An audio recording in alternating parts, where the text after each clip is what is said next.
Hello and welcome to 84 Highfield Street, otherwise known as the Killam House.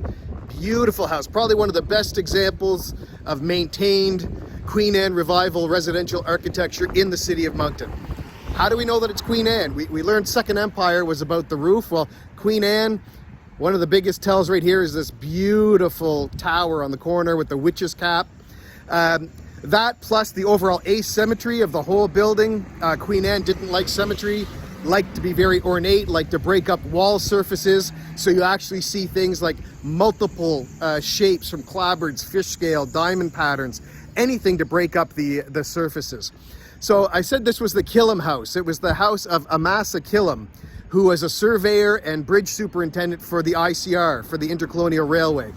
The upper echelon of the railway in Moncton left us with beautiful examples of various residential architecture. This of course being one of them. Killam Drive in Moncton, named after Amasa Killam. So this was constructed about 1899, so right in the middle of that Queen Anne Revival period. And one of the reasons that we know it's the Amasa Killam house is that on the front door to this day, etched in the glass, are the initials of A.E. Killam, A.E.K.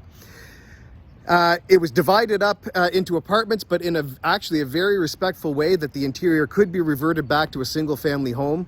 A friend of mine, deceased before he passed away, owned a few houses downtown that he restored. He brought this back to life. Roland brought this back to life. So thanks to him for taking care of this beautiful building. I mean, look at that, the flared kick that separates the first and second story, just to make sure that there isn't continuity from top to bottom. Beautiful, beautiful detail in this. He was also, Amasa Killam was also respected enough to be engaged in various projects as a consultant, like the Gunningsville Bridge that lasted for decades over the Petitcodiac River, the Irish Town Reservoir, rebuilding of the First Baptist Church, things like that. Now his wife Mary also created a relief system for needy people in the Moncton area. So two very prominent and well-respected citizens lived in this beautiful, beautiful Queen Anne Revival house. Now what's cool is I'm going to spin around and show you the building I'm in front of here across the street.